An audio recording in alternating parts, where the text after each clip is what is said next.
Now, programming from the Illinois Channel, an independent, nonpartisan corporation formed to provide nonpartisan coverage of Illinois state government and other public affairs events taking place across Illinois. For more information on the Illinois Channel, please visit our website at www.illinoischannel.org.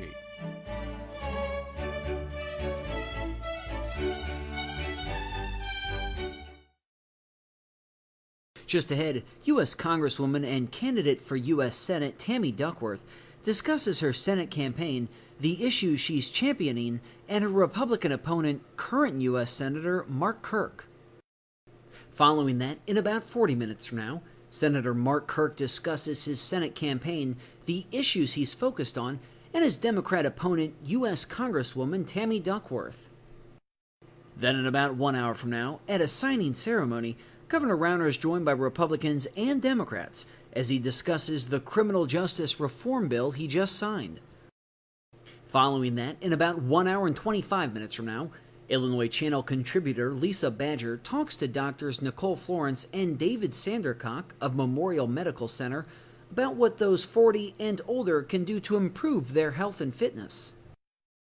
And finally, in about 1 hour and 40 minutes from now, Governor Rauner holds a press conference along with victims of sexual abuse and legislators to discuss the bills he recently signed to combat human trafficking. That's all just ahead, after a brief word from one of our advisory council members.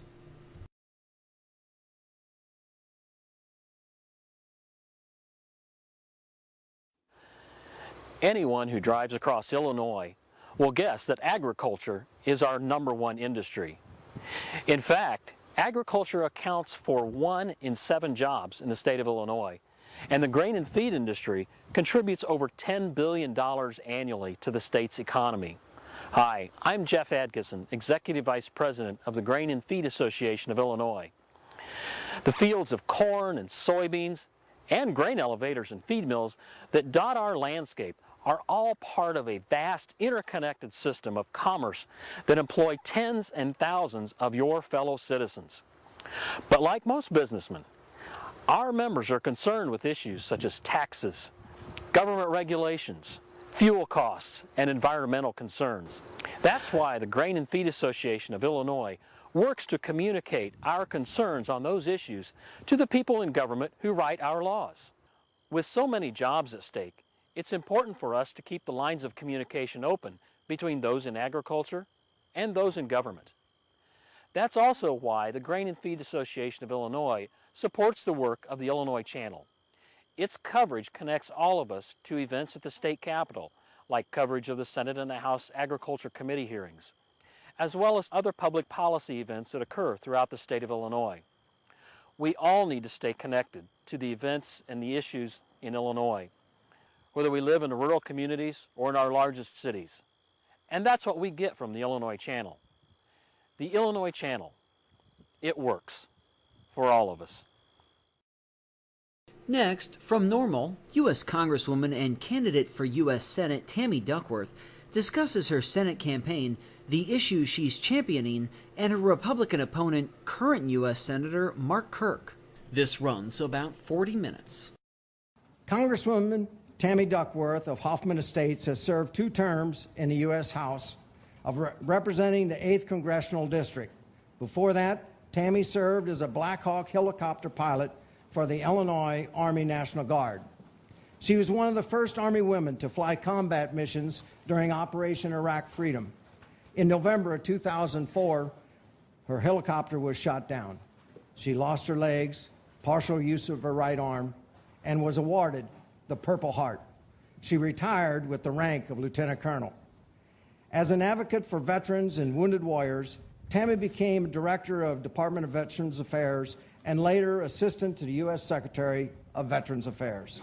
Tammy was elected to the Congress in 2012 and serves on the House Armed Services Committee, the House Oversight and Government Reform Committee, and is the ranking member of those committees.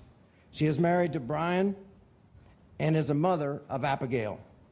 Ladies and gentlemen, let's give a warm roundtable welcome to Congresswoman Tammy Duckwort. Thank you. Well, I am so glad to be here, and thank you to President Gebert for inviting me to be here today. It's a real honor, and I just want to be sure that you all know a little bit more about me other than the military background. But I just want to start by saying to be here with some of the best farmers and small business owners in Illinois, you are the people who help power our state and our country. I'm not sure where I'd be without you to help fuel our cars, put food on our tables, and drive our economy.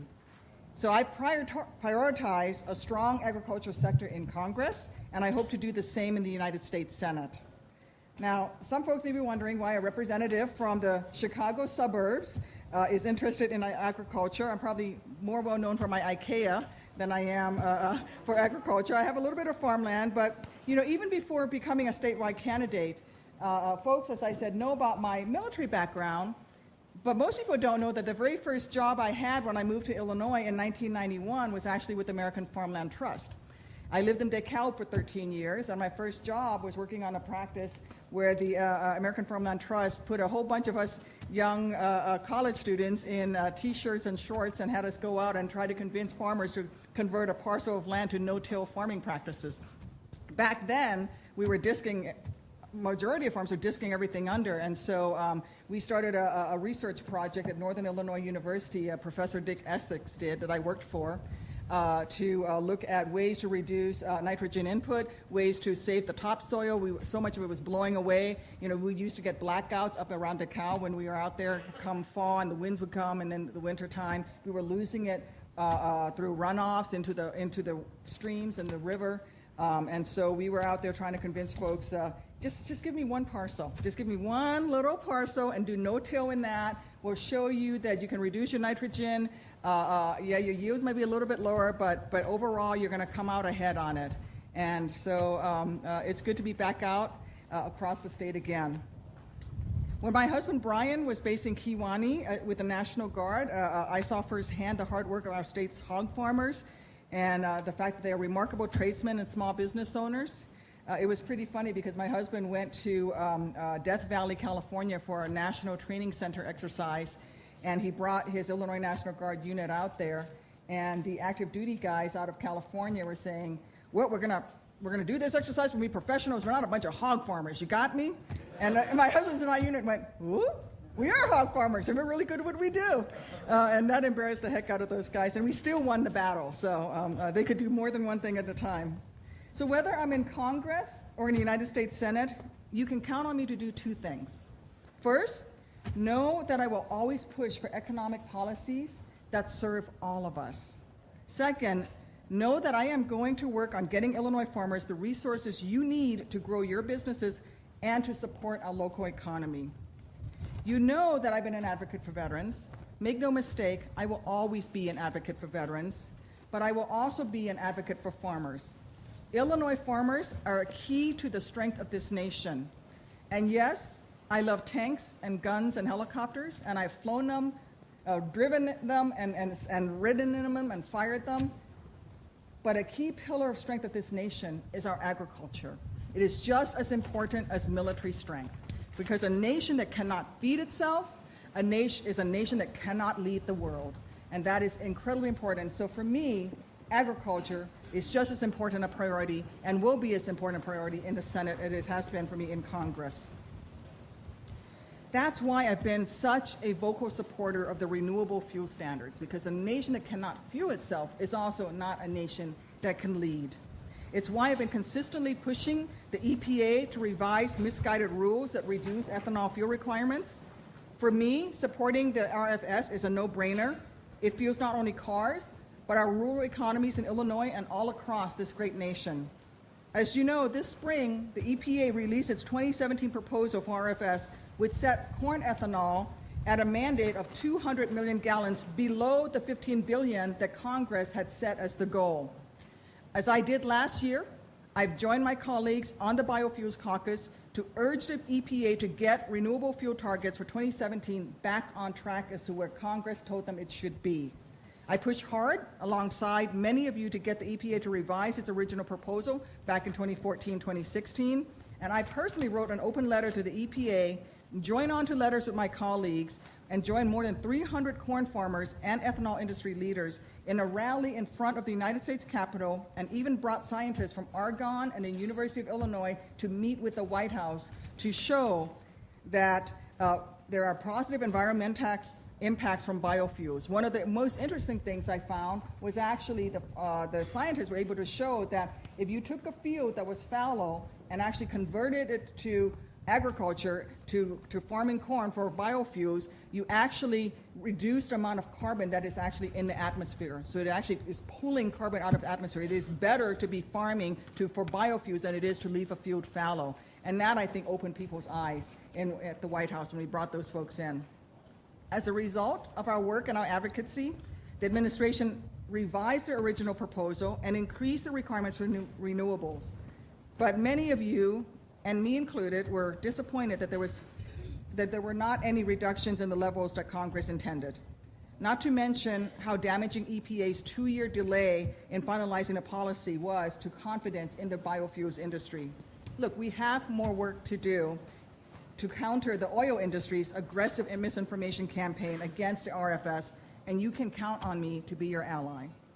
I also sit on the House Armed Services Committee, where I've been a leading voice to protect biofuel development in the Department of Defense. And for me, this goes to my nation's strength. This goes to the strength of the Department of Defense. In Iraq, 50% of the casualties that happened were as a result of convoy operations. Not of direct going out to find the bad guys to kill them, was of convoy operations. They were in combat, but it was convoy operations. 80% of all convoys were conducted to transport diesel fuel. And if we could have had the capability to develop biofuel stills within our own units, especially on a place like Balad, the air base that I worked out of, and we had that technology, we could have kept some of those trucks off of the roads, and we could have kept our soldiers focused on their mission of finding and hunting down the bad guys and killing them. Biofuels make this country stronger. Biofuels make us more of a world leader, and it actually allows our military men and women to be deadlier when they go into combat.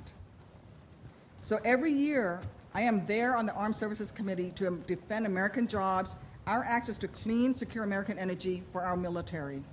Look, we know here in Illinois that biofuels creates hardworking jobs for Illinois families, jobs that can't be outsourced, jobs that can't be shipped overseas. The ethanol industry alone supports more than 70,000 jobs here in Illinois. It contributes $4.7 billion in direct wages every single year. Not to mention that it helps me fill up my F-150. I've been burning ethanol in it since 2006. I know where every E85 station is on I-55.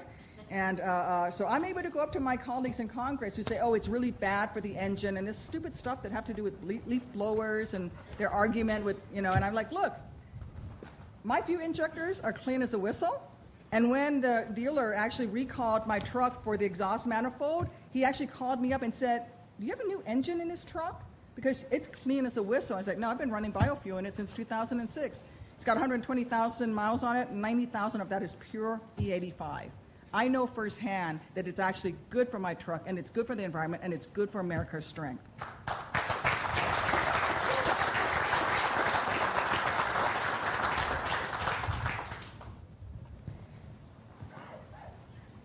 I learned a lot serving in Iraq, and I talked about what it meant for the safety of our trucks, of our truck drivers and our convoy operators, but I saw firsthand the painful price our country pays because of our dependence on foreign oil. My troops risk life and limb for this precious resource.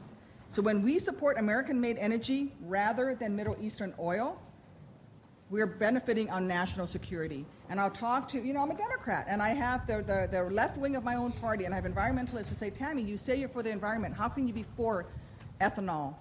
It costs almost as much in terms of energy usage to produce ethanol. I said, yeah, but it's grown in Illinois, it's grown in America, it's American-made, and it's right here, and it's better for the environment. So I would rather burn American-grown fuel than Middle Eastern pumped fuel. Production of biofuel right here in Illinois means less foreign oil imports from countries like Russia and Saudi Arabia. It keeps us independent and more secure. And the RFS is succeeding in giving us an opportunity to end our dependence on foreign oil. In fact, we imported over 60% of our fuel in 2005, the year the RFS was first passed into law. Now we import just over 24%. That's good news for our economy, but also for our national security. Last year, we produced over 14.7 billion gallons of American-grown renewable fuel. Each of those gallons displaced foreign oil. 527 million gallons of foreign oil was displaced by American biofuels, to be exact. So as the administration finalizes this year's RFS guidelines, you can count on me to continue making the case to them about the major benefits of this policy on the environment, on rural economies, and on our national security. You can also count on me to separate misinformation and fear from facts when it comes to GMOs. I've listened to farmers, I've listened to scientists, I've listened to consumers all over Illinois and all over this nation, and as Congress has been debating GMO labeling laws. And I understand that exposing American farmers to an illogical and incoherent patchwork of regulations that changes from state to state in terms of GMO labeling regulations would be disastrous for the industry. I don't want consumers, even if you wanted to look at it from the perspective of a consumer, I would want a consumer to know that there was a national standard so that if they're going to some other state, they know exactly what those labeling standards are. And consumers are actually better served by national standards for GMO labeling. So it's why I supported the law that would set up a nationwide standard for labeling products. And I have to say, I want to just thank the Farm Bureau and the corn growers for advising me on that and being so available as I was trying to figure out all the truth from the misinformation, from the fear, from the reality, and we were able to come to an understanding. And so I think it's really an issue of partnership. Beyond our domestic regulations, I want to make a moment to talk about trade. I will support free trade agreements when they are in the best interest of Illinois, and I appreciate that growers need access to global markets. Unlike my opponent, I hope to extend trade options with Cuba and other foreign partners that will open up new opportunities to drive sales and capitalize on untapped markets.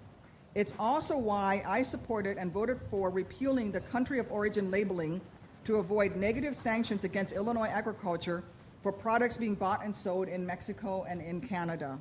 It's why I'm a co-sponsor of the Cuba Agriculture Export Act, which will repeal restrictions on export financing and marketing for agriculture products to boost sales to Cuba.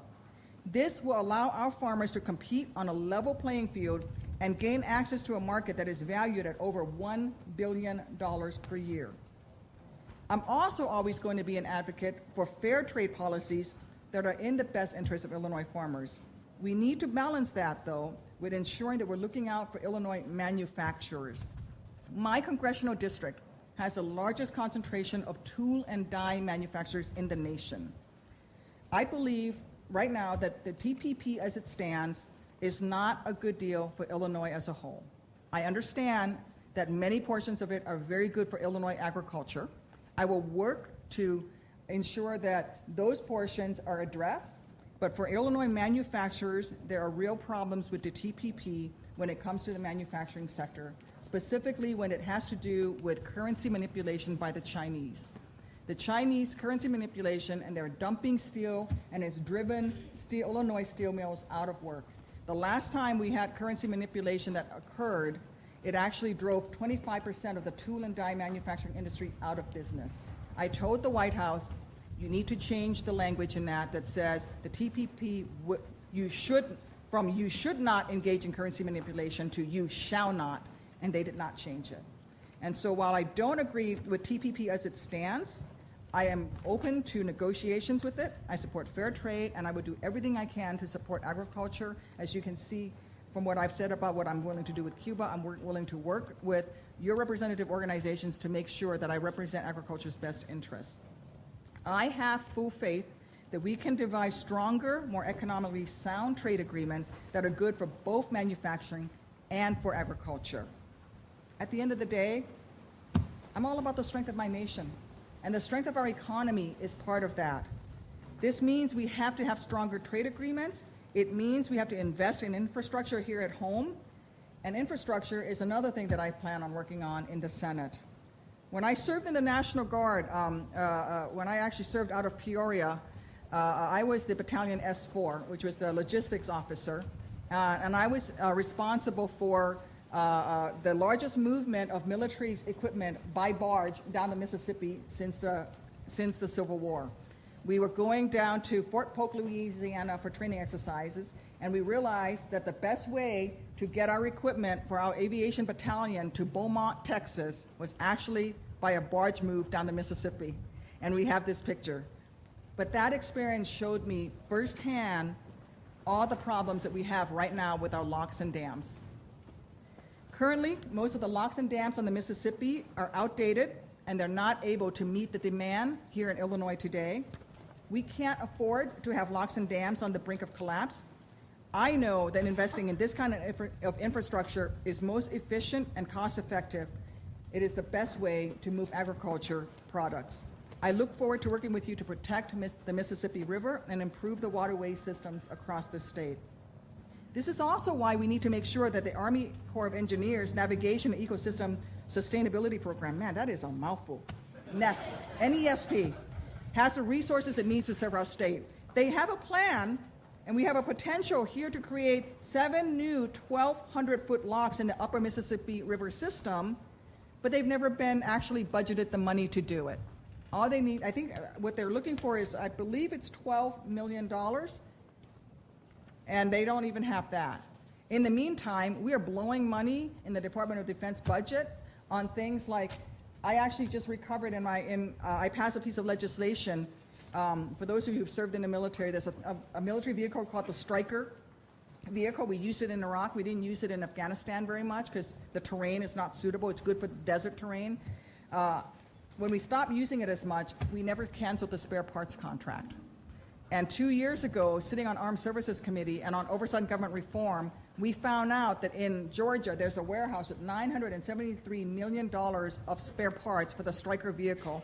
And they were requisitioning money to build another warehouse because the spare parts kept coming and somebody just kept writing the check. So I went to the Republican chairman of the committee, Buck McKeon, who'd been a longtime chairman, who is an incredibly brilliant and fair man. And I went to him as a freshman Democrat and said, Mr. Chairman, I've got this idea. Let's cut off funding for the Stryker vehicle for 6 months and say, Army, you don't get any more money for this vehicle unless you come back with a way to recover that almost of $1 billion in spare parts. And he actually protected it. He said, you know what, I'm going to put it under the chairman's markup so that it won't be a standalone. Nobody's going to vote for a freshman Dem piece of legislation, but I'm going to put it under my chairman's markup. We'll protect it. It's a good idea. Within 3 months, the Army came back with a plan to recover all $973 million. And we can't get $12 million for locks and dams, and we're blowing money on spare parts that are not being used. We can do better. We can do better. It's clear that when we invest in our farmers, we invest in our state, we invest in our nation. I was proud to support the Farm Bill. It provides essential support for our farmers, and it saves taxpayers $23 billion. It provides critical support for risk management by solidifying the role of crop insurance. Our farmers are also our business owners, and our entire economy suffers when a bad season hits.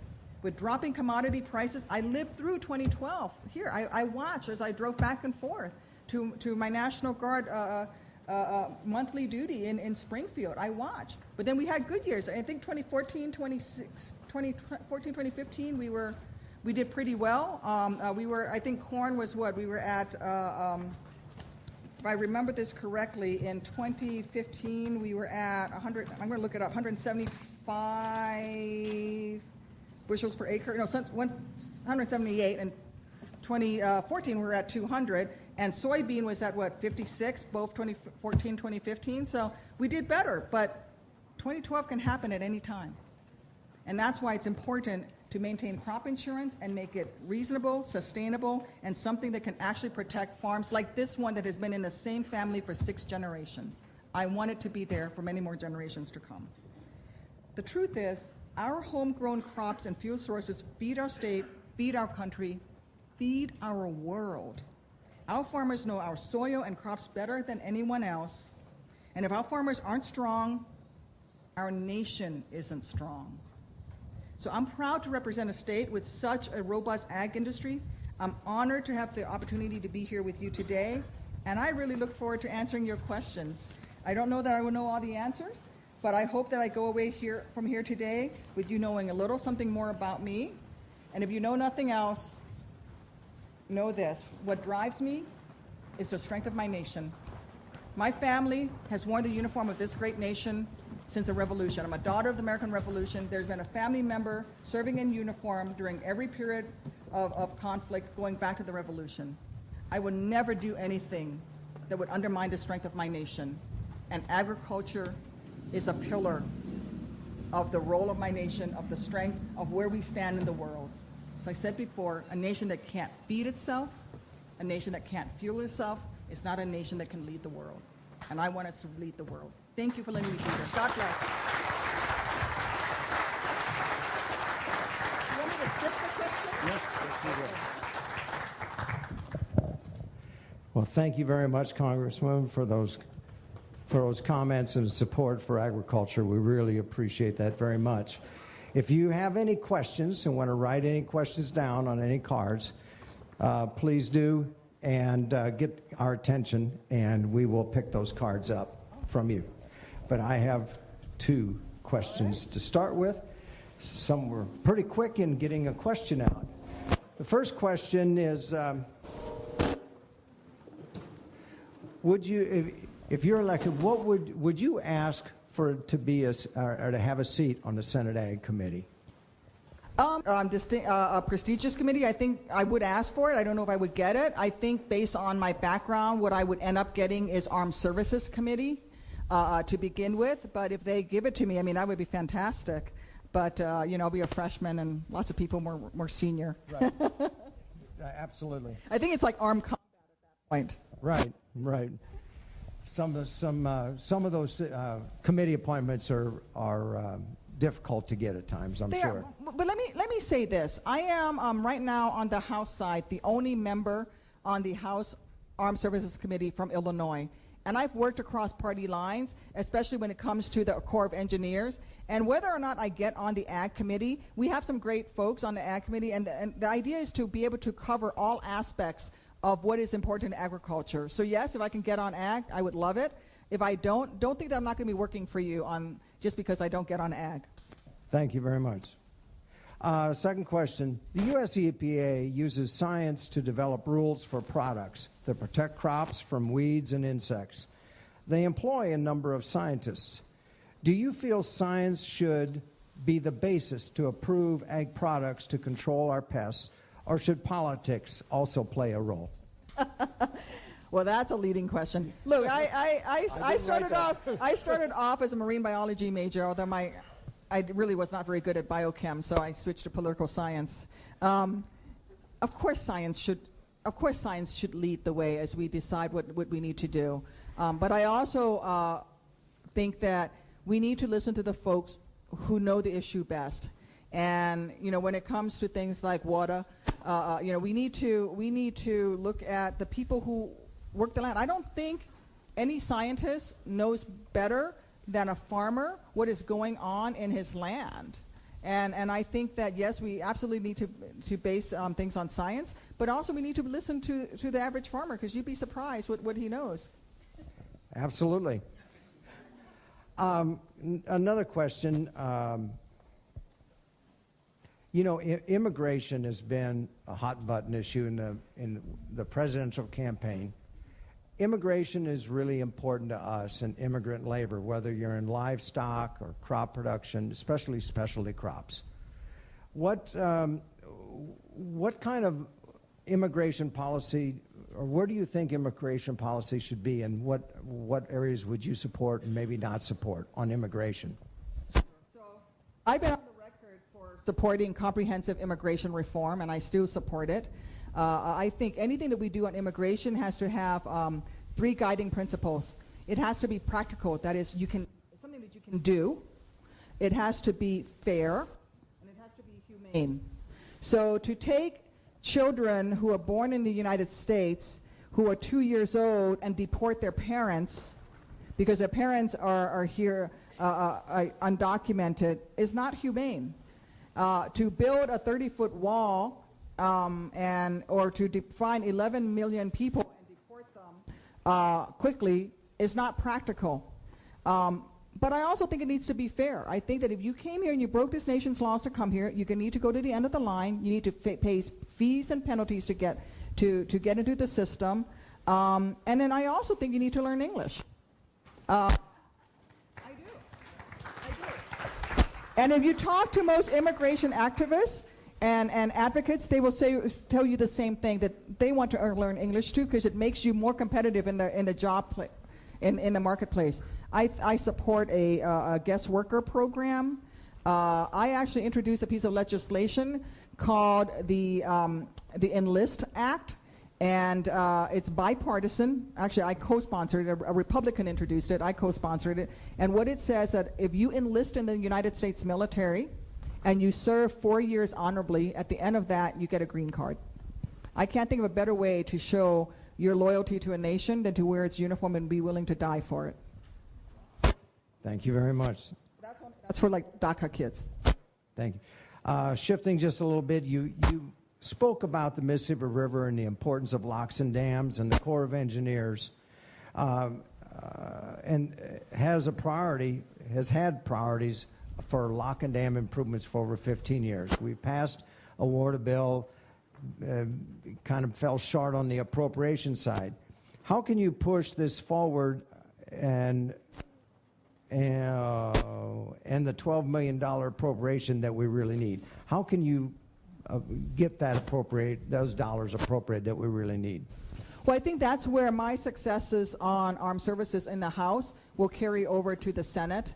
I think that being on armed services will allow me to do that. Armed services does oversee the Army Corps of Engineers budget. And what's great is that, I don't know if you folks, I'm losing, okay.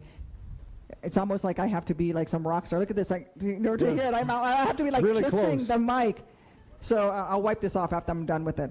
That's straight. Okay, here we go. Well, Senator Durbin is actually the ranking member, so he's the top Democrat on Armed Services Appropriations Committee. And I think with him in that position, hopefully in the majority in the Senate and me on armed services, I think we're going to be able to get a lot of stuff done, and I plan on making sure that Illinois gets our fair share.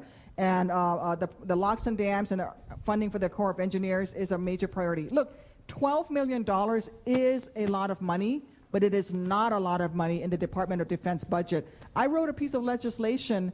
I talked about the Stryker military vehicle. I also wrote a piece of legislation that had to do with how the Department of Defense buys camouflage fabric to make its uniform.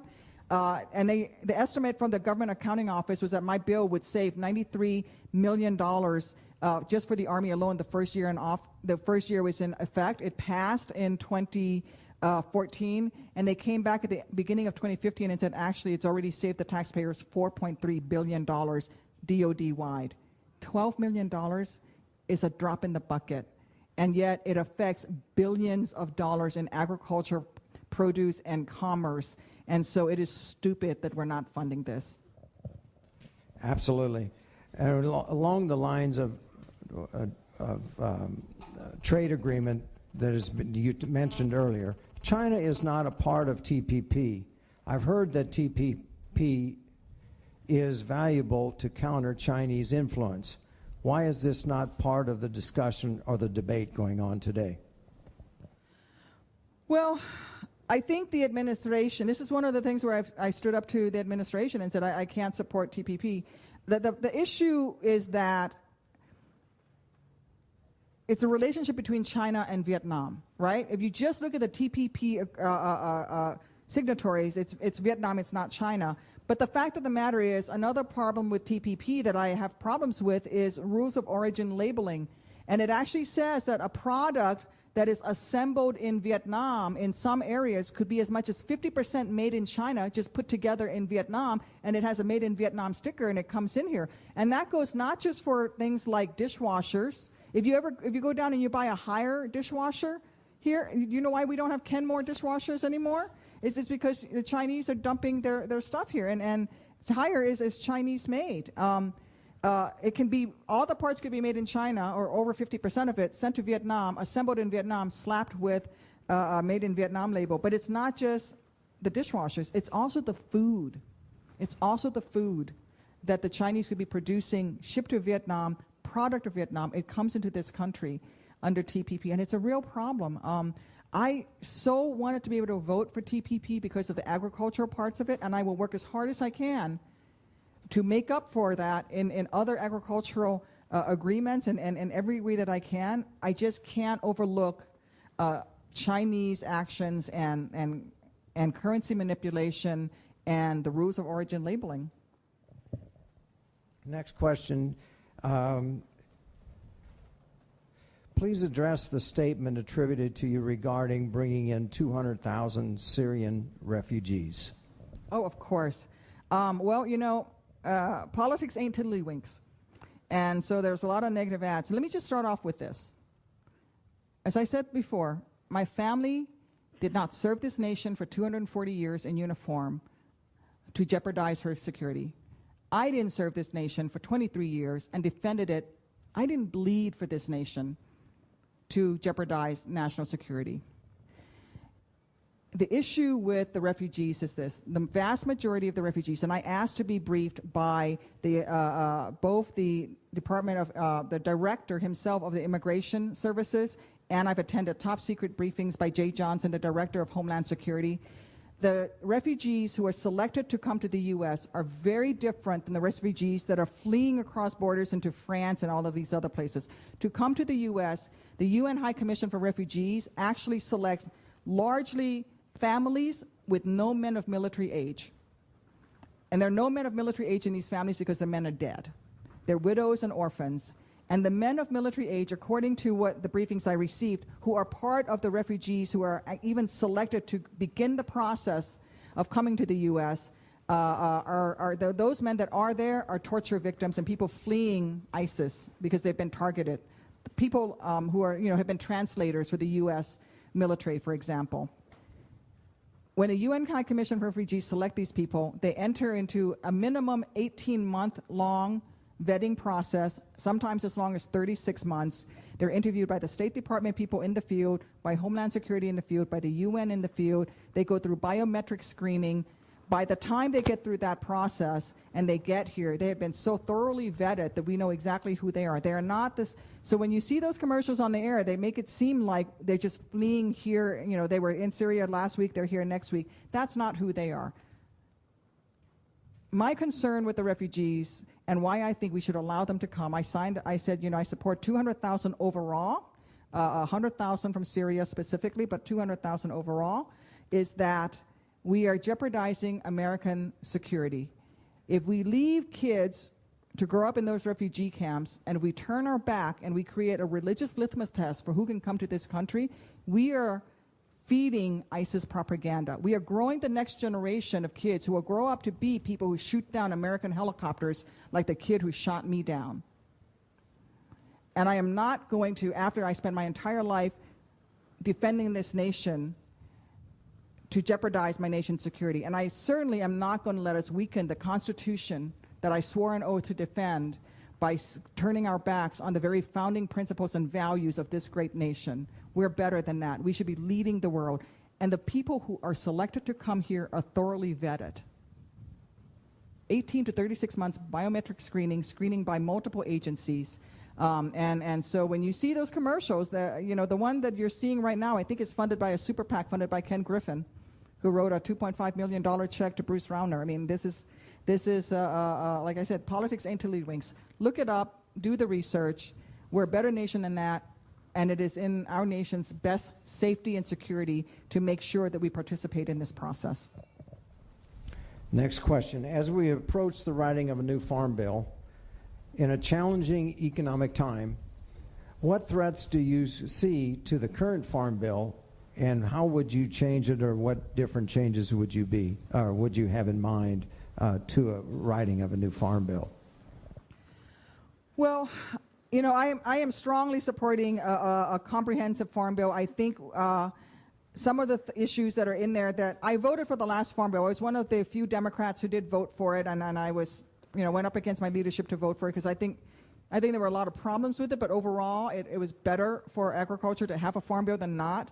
One of the issues from the last one was how much they cut for food programs. The cuts to food stamps, the cut to many of the subsidy programs were very significant, and that's one of the greatest, that's one of the biggest sources of that purchases agriculture. And so I would want to make sure those are there.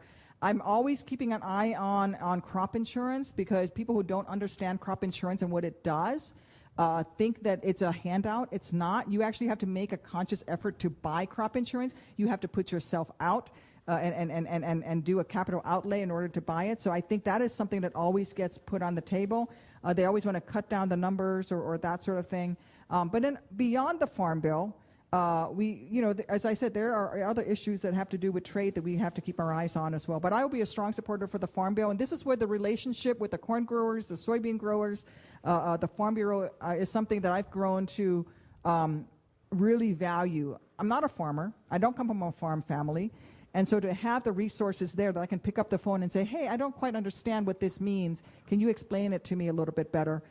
Has been a great resource. And I will make you this promise. If I vote on something, you will know where I stand. And if we don't agree on something, you will also know why I'm voting that. Like I've explained TPP to you. I will always be upfront, and I will always be available. Along those same lines, there's been a lot of discussion and comments made about the separation of the commodity title and the SNAP program in the Farm Bill debate. Where do you stand on that? Should they stay together, or do you think they should be separated and voted on separately? I think they should be together. I think it's a single package. But again, this is one of those things. I'm not an expert. I just know that it's worked in the past. It's been a cornerstone of our nation's both our programs to make sure people don't go hungry in this country, but also of agriculture for 80 years. And so I don't see why, if it's successful, we need to separate it unless it's an effort to undermine SNAP. And I don't think that's good for agriculture, but I could be wrong. And if I am, I'm willing to learn from you guys. Thank you. Shifting just a little bit, with the storm of tax reform and the rhetoric they hear in the presidential campaign with regard to tax reform, could you support the elimination of the death tax? I'm open to looking at comprehensive tax reform. I don't know if the inheritance tax is one, as it stands, is something that I can support. I would be open to looking at things. For example, I know that it's a big effect on farm families who inherit. People think, because you have equipment that costs hundreds of thousands of dollars and you have acreage that has value, that farm families are wealthy, when really you're only clearing, in some cases in a bad year, 10, 15, 20,000 a year after all your debts are paid. So I would be willing to look, but it's got to be part of a comprehensive reform, and I don't support it for the top 1% of earners. I just don't think that people who live in Manhattan who are making, billions of dollars should get a break before hardworking Americans should. And I'll give you an example of a piece of comprehensive tax reform that I do support. I'm actually introducing a piece of legislation right now that closes a tax loopholes. Companies right now can write off on their taxes bonus payments to their top executives. These are people who make on average $1.6 million a year. They can write off their bonus payments at the end of the year to these guys on their taxes. If you close that tax loophole and say you can give them the bonuses, you just got to pay taxes on it, you actually get enough money back to give every person on Social Security and Social Security disability $580 this year, which would be equivalent to the pay raise people on Social Security didn't get. Those are the kinds of things. If you're going to give tax cuts to large corporations and you want to lower their top tax rate so that they bring money back in from overseas, then we need to cut the tax rates for businesses here as well, because our small and medium business owners are paying 20, 25, 30% tax rates. We need to, if we're going to give it to, GE, we got to give it, to Gerard, right? You got to give it to your local folks as well. So comprehensive tax reform, I'm willing to look at the inheritance tax, but it can't just be something that overwhelmingly benefits. But I'm willing to look and see, do we do a carve out for farmers and for a very specific reason that makes sense? Any other questions? coming from the crowd. Well, let's show our appreciation to Congresswoman Thank you, Duckwort. everyone. Thank you very much.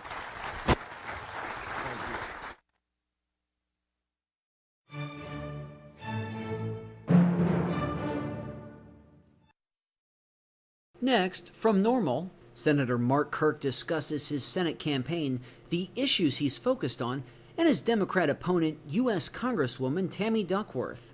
This runs about 20 minutes. Got a few things to say about how pro-agriculture I am. Let's see where my notes went. My microphone buried my notes.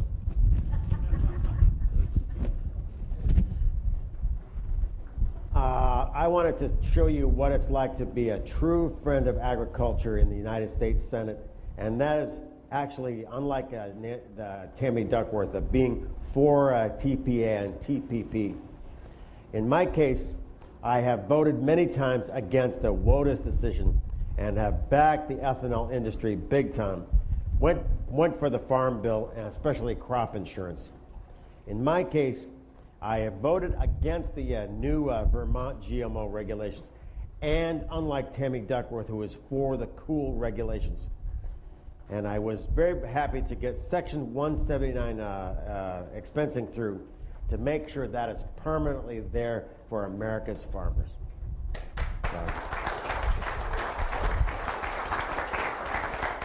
And I have voted for free trade with Colombia and South Korea. Not like Tammy, I understand from my note taker, Tammy Duckworth, I understand, told you that all 200,000 Syrian refugees will be, quote, thoroughly vetted. She lied to you right here in this farm here. When she lied to you, she knew that the director of the FBI, James Comey, had already testified multiple times before Congress that there is no vetting that happens. On the obvious point that we were on it, the FBI is unable to build a terrorist database on the Syrians right in the middle of a Syrian civil war.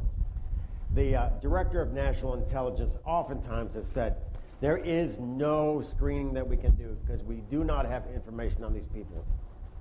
I want to make sure that as your senator, I make sure that all those people that go to work in the Willis Tower each morning can come home at night, unlike the people at the World Trade Center that never came home. The government has to protect the national security of the United States, especially when you're disagreeing with the president of your own party, which Tammy cannot do that. She has to be genetically with the president on every issue, even if it hurts the country. And I will not do that. In my case, I'm an easy friend of agriculture. You've given me the Friend of Agriculture award a couple of times. I very much appreciate that. I have been with you. I am for you.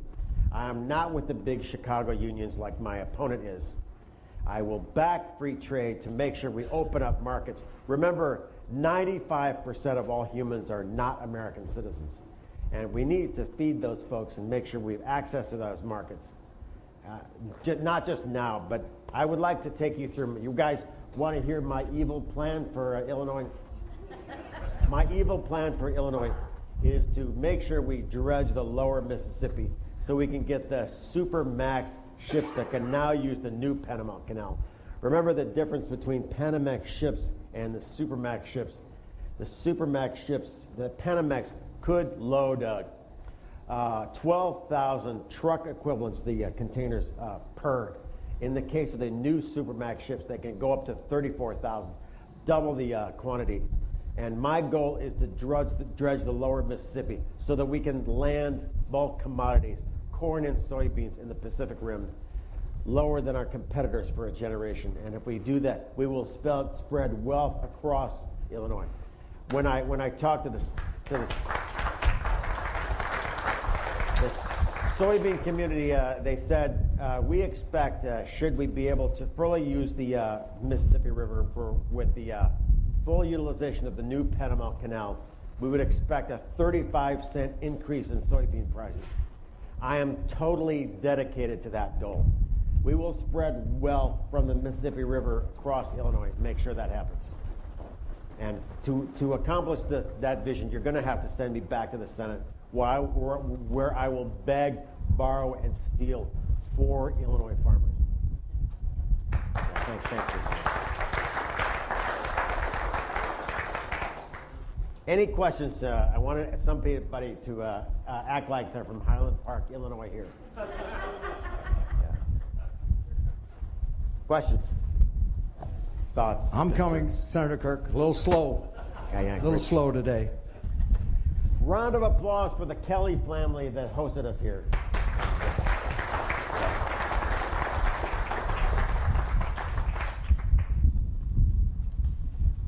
Well, you spoke about the Mississippi River and your plans there, but there's a lot of conversation and with trade, but to have a good transportation system and infrastructure is really important to agriculture. And the challenges that we faced with WARDA, we got those passed, but there's been a lack of appropriations, and the Corps of Engineers is talking about getting dollars and appropriating some different dollars. What do you have in mind to help us get that appropriation through, that we can get the locks and dams fixed as we go forward? The best thing is to not rely on the Army Corps of Engineers. I've been putting in the Durbin-Kirk Amendment that allows private interests to come in and lengthen and widen the locks and dams. The river-using community is the only community that's constantly petitioned to pay for more capacity. In this case, using the Kirk-Durbin Amendment, I went to the head of Archer Daniels Midland. I said, Mr. Chairman, I want to take your credit card for a spin here. And I would imagine we'll have ADM signs on all the locks and dams up and down the Mississippi.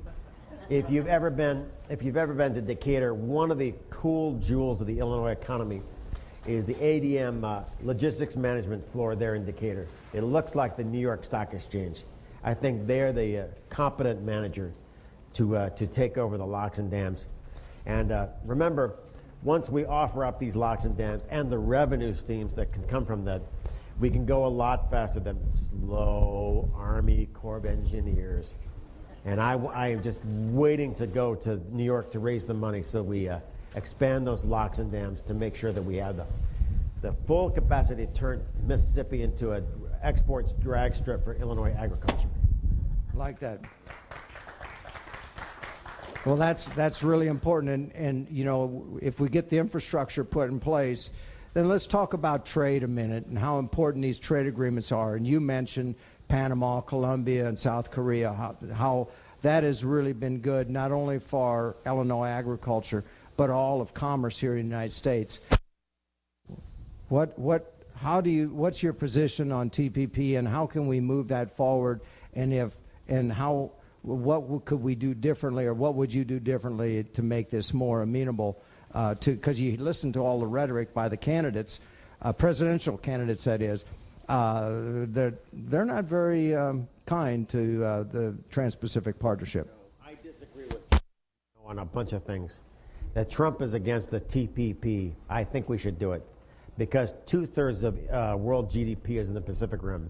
We need to make sure that Illinois agriculture has access to those markets. And I will not be with the big unions like Tammy Duckwort.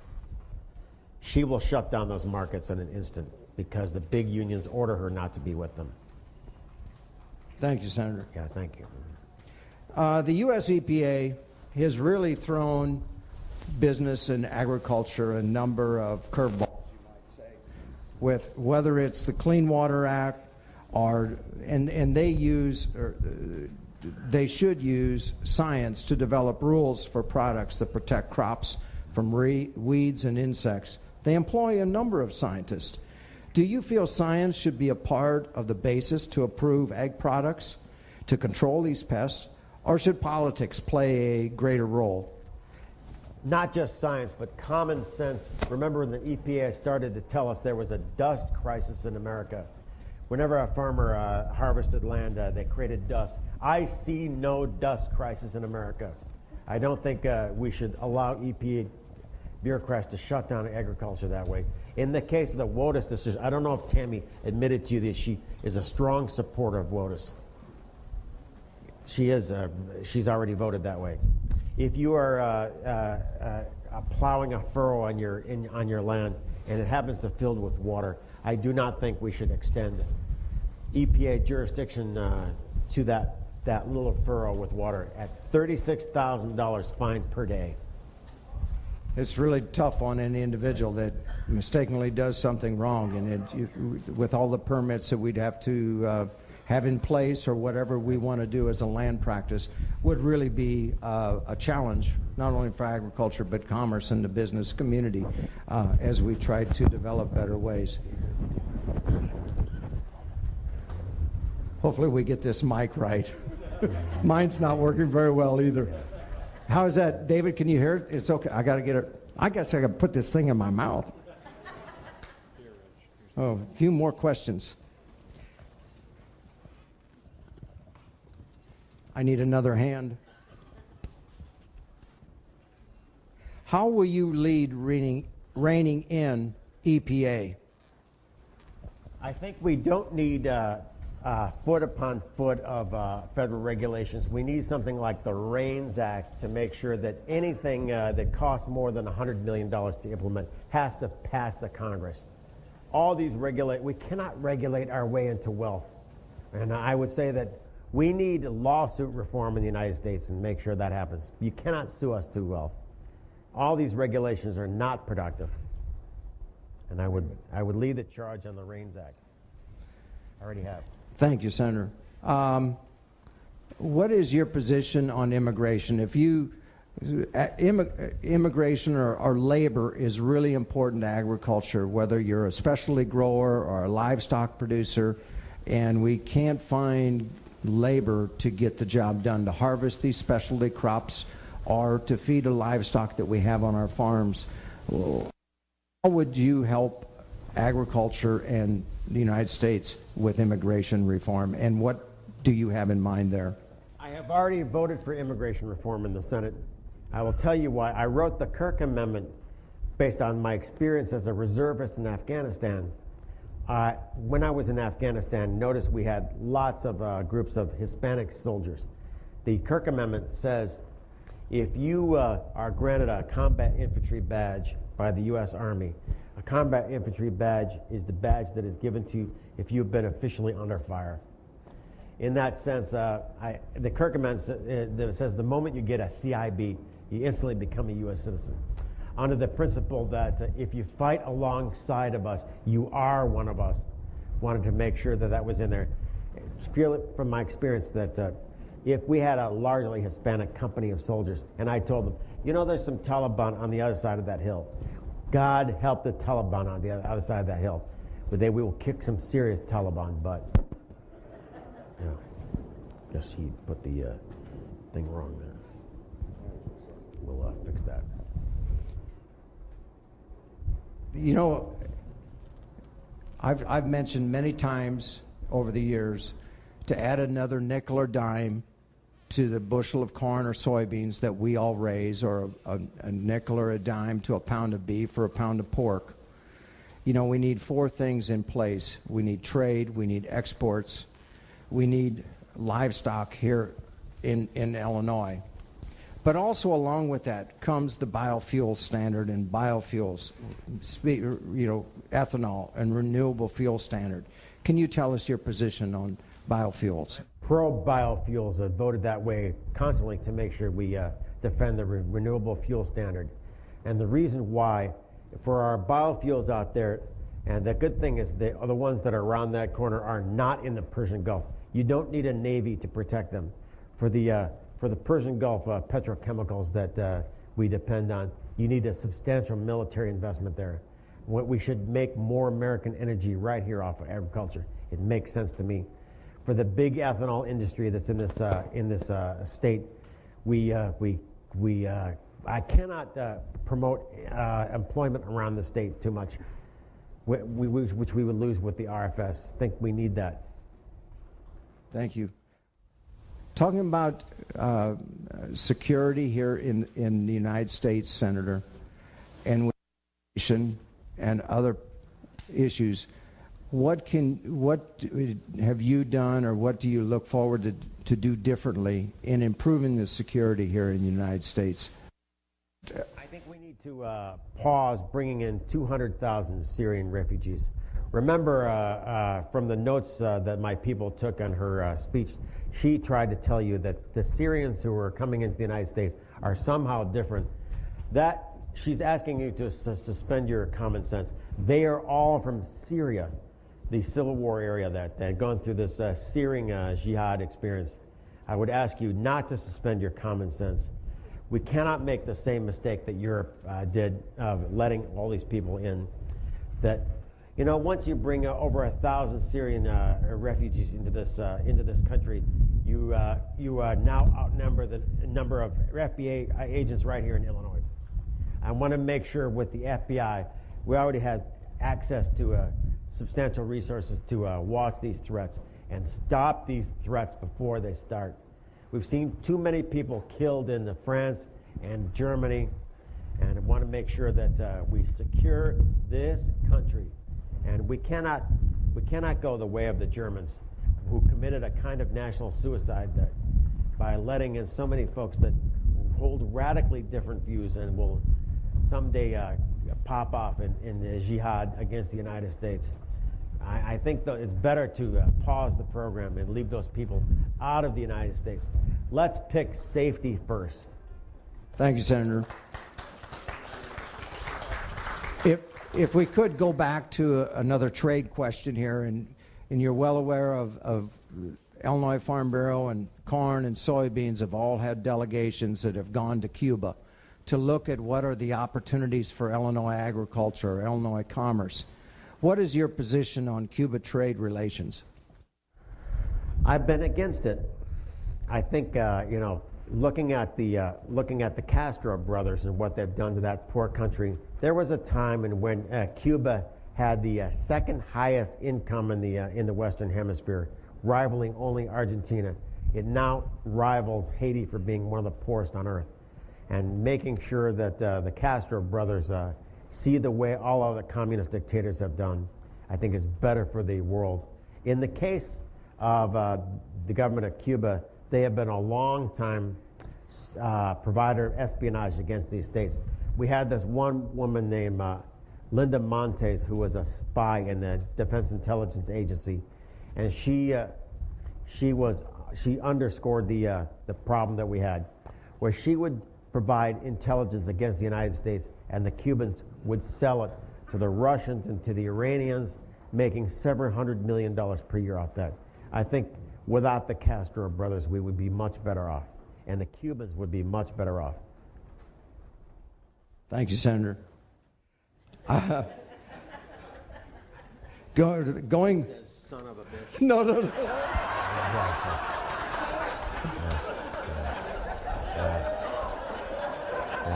I didn't see that one coming. I have yet to hear our two presidential candidates talk about their ag policies. That scares me.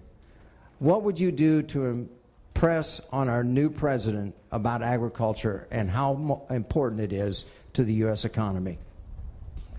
Agriculture is a winner. You want to hear some good things about our state? Oftentimes I pull out my cell phone to make this point. A lot of times we have friends and relatives that laugh at us because we are from Illinois. I want to make sure that you know that Illinois citizens are victors and not victims. In the case of this iPhone, this is the most iconic product of the 21st century. The top end of it, I hope you don't open yours, is a telephone transmitter. And that was invented by Martin Cooper from Winnetka, Illinois, when he worked for Motorola. Remember, Quincy, Illinois invented the car radio, along with a bunch of people at Motorola. I've been saying oftentimes, this iPhone with its browser in it, the browser was invented by Mark Andreessen from Champaign, Illinois. The company Netscape made the whole .com boom take over. This iPhone, 76 million made and sold by Apple, which is now worth more than the whole country of Sweden. It has roots in Illinois as deep as Abraham Lincoln. And when somebody from Silicon Valley tells you that we are better than you, you can wave your phone in there and tell them, put this where the sun don't shine because we invented it. Yeah. I want you to remember, a lot of times when I give this talk, I say that if it wasn't for the people of Illinois, a lot of your friends would be missing teeth and have houses that were dirty. And the reason why I say that is Illinois invented modern dentistry and the vacuum cleaner. A lot of times people from Peoria say, hey, Kirk, tell them that we invented the electric blanket, which they did also. Make sure when I'm in the United States Senate, after my stroke, let me take a personal moment here. When I was recovering from my stroke, I would look out the hospital window. I would see blue, black, day, night, and I thought long and hard about my role as being United States Senator for Illinois. I thought I had to change the discussion to be pro-Illinois to make sure that we advance the spirit and the history of this state. I have studied a lot of our economic history to prove to you we are victors, not victims. And we have done so much. Thank you, Senator. One more question here, Senator. This writer writes, thank you very much for your support in ag positions, especially on waters of the U.S. Please give us your goals on tax reform, especially the death tax. I would like to get rid. You notice that Duckworth is for the death tax. She actually is along with the left wing of the Democratic Party. She actually wants it. I'm against the death tax, have a perfect voting record against it.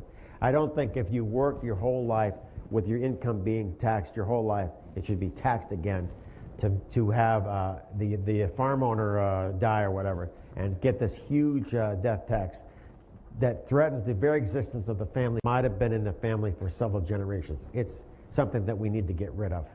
And we shouldn't sign on with far-left Democratic politicians that like the death tax like Tammy Duckwort. Well, thank you very much, Senator.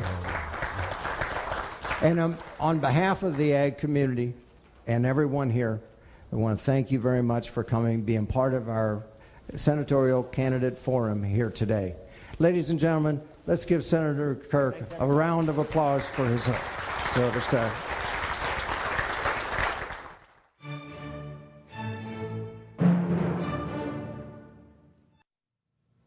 Next, from Springfield, at a signing ceremony, Governor Rauner is joined by Republicans and Democrats as he discusses the criminal justice reform bill he just signed. This runs about 25 minutes.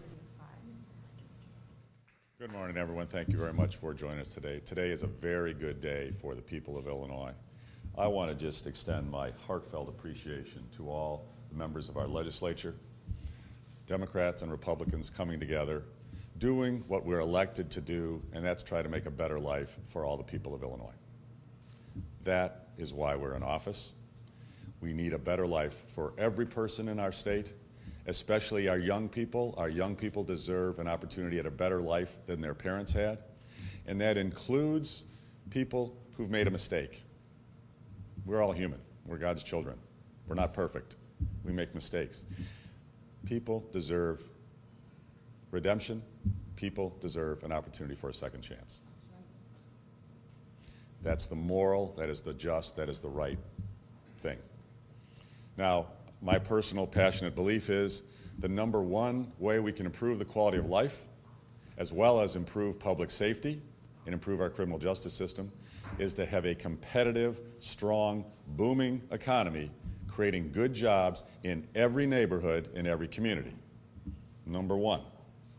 Number two, we can have an excellent school providing high-quality teaching and skills development in every neighborhood, in every community. We do those two things well, many of our other challenges will begin to be addressed. But that doesn't go far enough. That's why I was very honored, very early in our administration, to call for the formation of a state task force for criminal justice and sentencing reform that was nonpartisan, bipartisan. This is not a partisan issue. This is a leadership issue. This is a better life issue. This is not partisan. I was honored to have many of our legislators here with us today to join that commission, that task force. They've made a number of outstanding recommendations. Some of these bills incorporate those recommendations. This is a process. This is not complete. This is a step that we're going to take to reform our criminal justice system. We in America have taken some good actions. It's important. Punishment is important. Keeping dangerous offenders away from the public is important. But what's also important is rehabilitation and thoughtful work with offenders so that they don't offend again. That's the most important thing we can do. It's not only about punishment. It's about rehabilitation and re-entry as a productive, positive member of society. We can't only do the one half. We can't just lock away and punishment. We need to think strategically, thoughtfully, compassionately about helping people come back, have a second chance, and be productive citizens. Much of our crime is occurring because of mental health issues, because of addiction issues, and lack of job skills. We need to think about those and integrate them in our justice system so we can prevent crime in the future, lower our prison population, and have a more just and fair society. That's what these bills take an important step to do. That's what we must continue to work together on a bipartisan basis to try to accomplish in the months and years ahead. Many of these bills we've discussed. I'll call out a couple, especially want to thank Elaine Neckeritz. I'll thank everybody very much for their thoughtful work here. Encouraging our judges, one of these bills gets to, encouraging our judges to not arbitrarily extend probation for juvenile offenders, but at the minimum level of probation, have a hearing and assessment and decide, publicly say why that probation should have to continue and whether that's really in the interest of the young offender. Too often, being locked away in either having to go to jail or be under constant scrutiny and being under probation prevents a young person from getting a job and being rehabilitated. And we need to find a proper balance. These bills are an important step. I hope that we're signing 5 bills at conferences like this on a regular basis going forward to gradually change the system, make it more fair, more just, and improve the opportunity for redemption for everybody. We appreciate you coming out to Safer Foundation. We'd like to welcome Governor Rauner. We'd like to welcome all of the legislators that are here. We're very excited to have you here at the North Lawndale Adult Transition Center. This is one of 2 facilities here on the west side of Chicago that's operated by Safer Foundation on behalf of the Illinois Department of Corrections. We've been in the work of adult transition centers for more than 30 years now. This facility has 200 beds. We have another one that has about 350 beds. These facilities are designed to support people who are reentering our community. We receive individuals who have less than 2 years left on their sentence with the Illinois Department of Corrections. And our purpose here is to really provide a very robust set of services to help them get ready and prepared to reintegrate with their family, reintegrate in the community, and most importantly, to secure the skills and employment that they need to provide for themselves and their families. We know that when people work who have been released from prison, the recidivism rate, the rate at which they return to prison, drops by over 60%. That's very important. We are very excited about the governor's ambitious goal to reduce the prison population in our state by 25%. And we know that a big part of that is making sure that the people who are released don't wind up back in 3 years.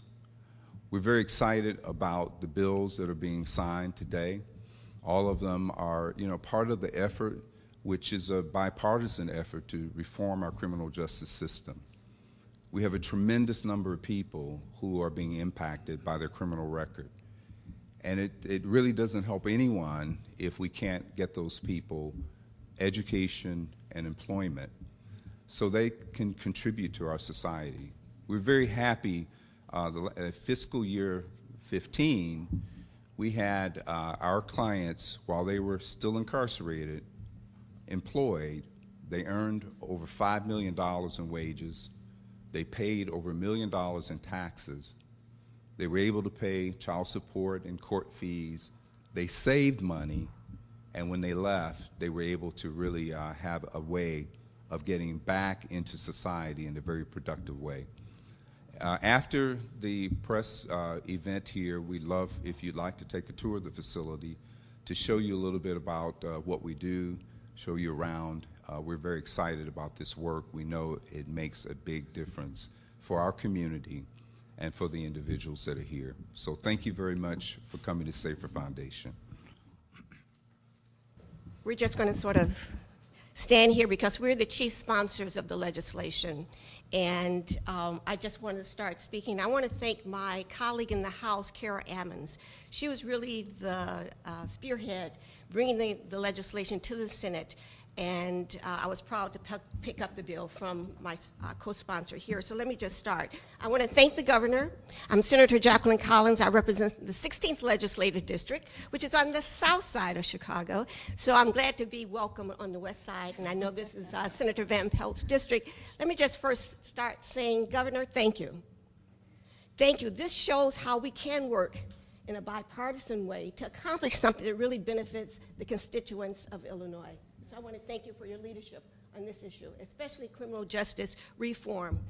And let me just say, step by step, we are dismantling a criminal justice system built for punishment and profit and rebuilding one designed for rehabilitation and the restoration of communities ravaged by crime and mass incarceration alike. By ending the practice of allowing for-profit contractors to charge exorbitant rates for inmate phone calls, we are enabling families to stay connected, and that is so crucial. We are allowing loved ones to encourage those in prison to stay on good behavior, stick with treatment and training programs, and hold fast to hope of a better life after their release. We are allowing parents to maintain and enrich relationships with their children, and we are helping mend the fabric of disadvantaged communities disproportionately affected by crime and incarceration. And you know that, I know we have another bill, so I'm not going to speak on that bill unless you want me to speak on the other bill that you're going to sign, which I also sponsored, or? We have 5 of them, but speak. Okay. So I'm going to speak on the next bill that he's going to be signing, and that is by granting Park District's discretion to hire more ex-offenders who have turned their lives around. We continue the process of opening up employment opportunities to chronically unemployed and underemployed sector of our population. Ex-offenders face the same obligations as the rest of us, the need to support themselves and their families, and when they turn their backs on crime, they deserve the same opportunity to work hard and earn a living. And I now turn it over to my colleague and co-sponsor. Thank you, Senator Collins. Thank you very much. My name is Representative Carol Ammons, A-M-M-O-N-S. I represent the 103rd District, which is Champaign-Urbana. I drove here this morning about 2 hours and 15 minutes specifically for this press conference because I wanted to give voice to the thousands of families, one of them who traveled with me here today, young woman, Ronjelle Harvey Robinson, who as a child lost both of her parents to incarceration. And during that stay, she was unable to connect with them because her grandmother, who struggled to raise the 2 children who were left behind, could not afford the phone calls that costed them an enormous amount. So the choice was food or phone. And that should not be a choice for families. And so I want to thank the 69 sponsors in the House who aren't here this morning, but who were willing to listen to me as I advocated on this issue. I also want to thank the 54 senators who supported this bill in the Senate under the leadership of Senator Collins. And finally, I want to thank the governor for seeing the importance of this kind of work. We know that in order for people to truly, truly gain their lives back and contribute to society, they have to have certain things when they get out. They have to have family connections that keeps them connected to family that will be their support system once they get home. And without that, the success rate drops tremendously. We know that. We also know that they have to have employment. And so the bills that the governor will sign this morning that will lead to the opportunity for reemployment are a critical step to not just tearing down an old system that created a serious disparity, but to truly address the disparity in a way that is equitable and just. And so it is my pleasure to have driven 2.5 hours this morning. It is my pleasure to drive the 2.5 hours back to let Champaign-Urbana know that the governor and the legislature can do something together. And we can pass bills that are in the best interest of the state of Illinois. So thank all of you in the media for spreading this message, and thank the governor so much for signing these bills this morning. And thank you so much. Hello, everyone. I'm State Senator Patricia Van Pelt, and I am the state senator for this district. Proud to be here today. And I'm just proud about all these bills that are being signed. I mean, I ran for office strictly because of the criminal justice system and how I had to live every day. I didn't hardly want to even go outside to my car. You know, I need to run to the car, run in the house, because so many people, a large percentage of people out in the neighborhood can't get jobs, can't get the necessary things that they need, don't have the connections that they need. So, you know, being a part of the criminal justice reform that's going on right now under Governor Rauner, having this heart for this issue, which is amazing to me, and I'm really grateful to the governor, happy to stand side by side with him on any criminal justice bill, because I know that this is what's going to turn our communities around. About 55% of adult black males in Chicago have felony records. When they can't get a job, they're locked out of all kinds of situations. Having places like here with Victor Dixon and Safer is excellent, and then having these bills, these fine legislators, come on up here, Representative, because she has a really good bill. Having all these fine representatives and senators standing up, you know, fighting for this thing is powerful. And how the Republicans right by our side is like, wow, okay, so we're growing up here. This is great. All right, go ahead.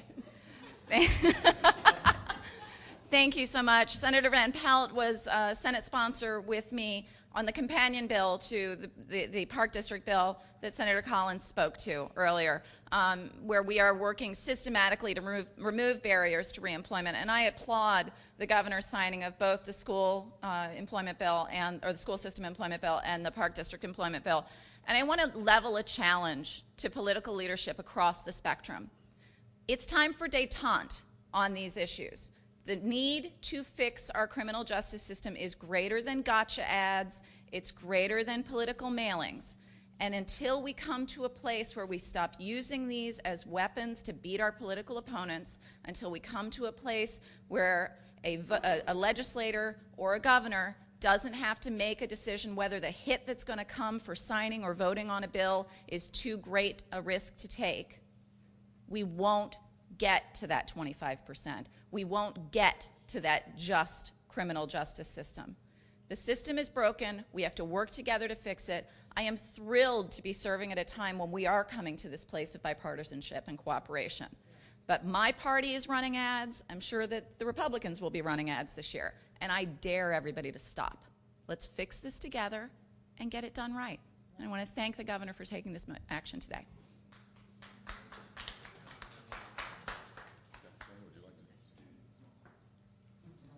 Well, Representative Cassidy just said it all. Really, I mean, I think the governor, a few days into his administration, stepped up to a challenge and did something unprecedented. He said he wanted to reduce the prison population and confront criminal justice reform comprehensively, and that means not just the low-hanging fruit, not just what is easy by way of how you all will report things, not just what is easy by way of what will survive political campaigns. With regards to bills that affect juveniles, it is clear that the type of offenders that we have the best chance of rehabilitating are those young offenders. And to the extent that we know that, to the extent that there is data supporting that, we can take data-driven steps to reform how we approach juvenile delinquency. But the same can be done on the adult level. The governor appointed a criminal justice reform commission upon which I'm happy to serve. The heavy lifting is ahead of us. We need the cooperation of, as Representative Cassidy said best, folks on both sides of the aisle, because there's some difficult work ahead of us, and we need the cooperation of the media as well. We really do. You know, the days of Willie Horton campaigning and Willie Horton reporting ought to be over, because we have data that supports from throughout the country that we can do things differently in a way that saves taxpayers money and keeps the public safe. So I want to applaud the governor, and we have more work ahead.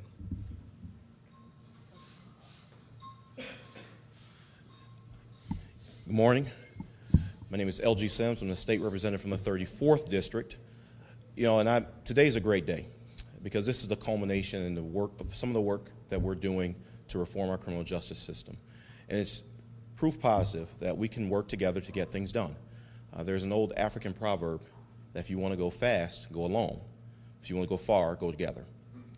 And if we're going to get this system working correctly, if there's truly going to be justice, there's going to have to be work between all of us, all segments. I think the best word was détente. This system does not work. It's broken on a number of levels, and we've got to reform it to its core. What we've got to do is make sure that individuals who are coming into the system, they don't leave the system just better criminals, but they leave better people. And that's what these laws that the governor is going to sign here today, and the efforts that the Criminal Justice Reform Commission that we're working on, that they're aimed at doing, making sure that we live up to our constitutional responsibility of rehabilitating individuals to their fullest usefulness. And that's what we're here to do. That's what we're making sure that we are working on those efforts. We're trying to make sure that we give individuals, no matter what your zip code, your color, or creed, you should have all the opportunities everyone else has. So if you make a mistake in your life, it should not be a death sentence. Our system should incarcerate those individuals who need to be detained. But for those individuals who've made a mistake and who can truly be rehabilitated and be a benefit to the community, we should be giving them those opportunities. So, Governor, I thank you for stepping up and signing these pieces of legislation. And if you look back over the roll calls, many of these bills were signed, they passed in a bipartisan fashion. And that's how we're going to get things done, collectively. It's not going to be one party or the other. It's going to have to be all of us together. So I thank each and every one of you. I thank all of the sponsors for their hard work. We had some sponsors who worked diligently to make these things happen. So I want to commend them for this day, commend them for the work that they've done. And we've still got a lot of work to do, but we will. We will. So thank you all for being here. One more. So I'm State Representative Elaine Nekritz. I'd like to thank the governor very much for for bringing us together today to sign these bills.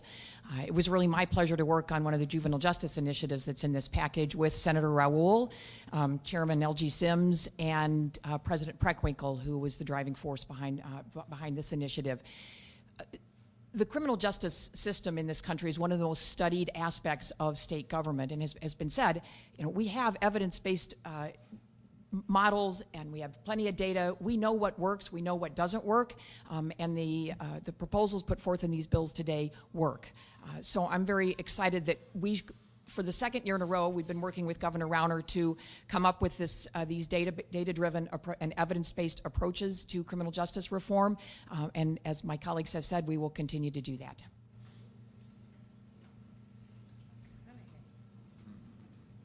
I'm Senator Kara McConaughey from Kane County, the Kane and McHenry County area.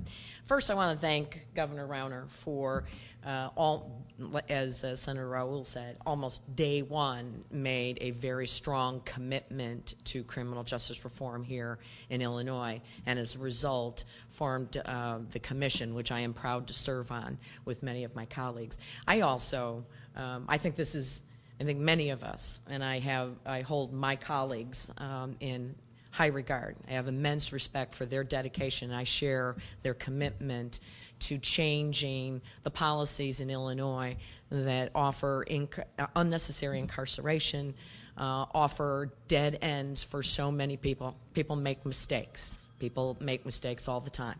But we can do such a better job in Illinois of giving people the proper opportunities for education and employment that can make a difference in their lives. So for me, it's an honor and a pleasure to be here and work with my colleagues on the other side of the aisle. I'm a Republican from the suburbs, imagine that, who's committed to criminal justice reform.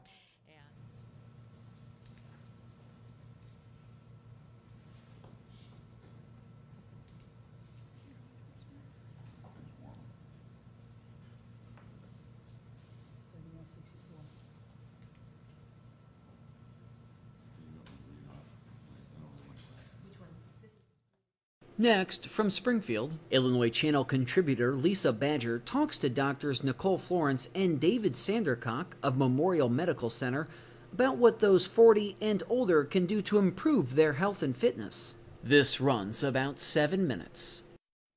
Dr. Nikki Florence, thank you for joining us today with the Illinois Channel. We are here this evening to discuss the issues pertaining to fitness after a certain point in life. Would you be able to explain to us some of the key points that you're going to discuss with people tonight? Absolutely. Well, what we do know is as we age, things change. Our metabolism slows down.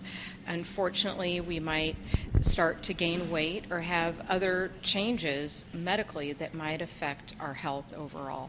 So we are here talking about all those components that are so important to maintain a healthier life. Talking about activity and exercise, talking about nutrition, as well as even hydration and water intake. That is so important for us as we get older. What aspects of nutrition would you say are very important components to fitness? Well, what's interesting is as we get older, we know our metabolism slows down. It actually slows down by 10% for every decade over 40. So our needs change. We don't need perhaps as many calories. But on the same side, if we're trying to build muscle and become more fit, we need to make sure we're getting enough protein. So there's always a balance of, not only eating the right things, but are we eating them frequently, making sure we're not meal skipping. There's a lot of things involved to make sure you're doing it the right way. What other aspects would you say that people are the most concerned about when they are beginning to initiate their fitness program? Well, you always want to make sure that your medical issues are stable. We always want to make sure we're going to make things better, not make things worse. So there can always be a barrier such as arthritis pain. There are times that maybe your diabetes may be a little out of control. So our hope is to put all those components together and see how we can improve those things for folks. We know that if we can make you healthier now, give you healthier habits, that's going to grow into you being more healthy in your 50s, your 60s, your 70s. And imagine if we have a healthier population overall, the impact that will have on healthcare as a whole. What are the most commonly asked questions by this population to you? Well, of course, the first thing is, how do I get started? I think there's a lot of resources, a lot of information out there, so you always want to know what's right for you. And we always want to make sure that we meet people where they are. I never tell somebody, I want you to exercise an hour and a half a day, 7 days a week, when you haven't done anything.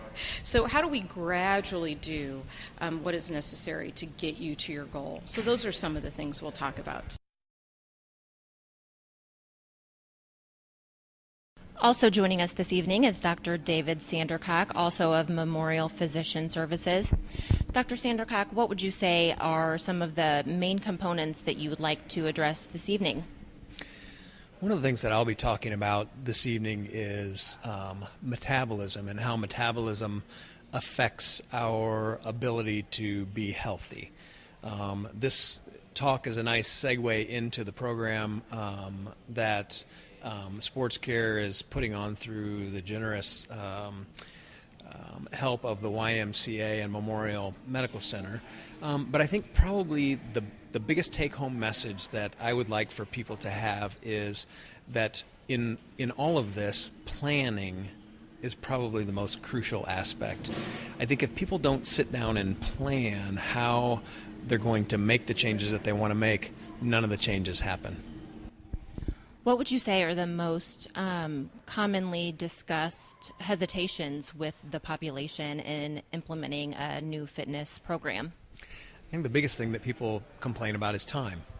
Nobody has enough time to do the things that either they know they should do or that we would like for them to do.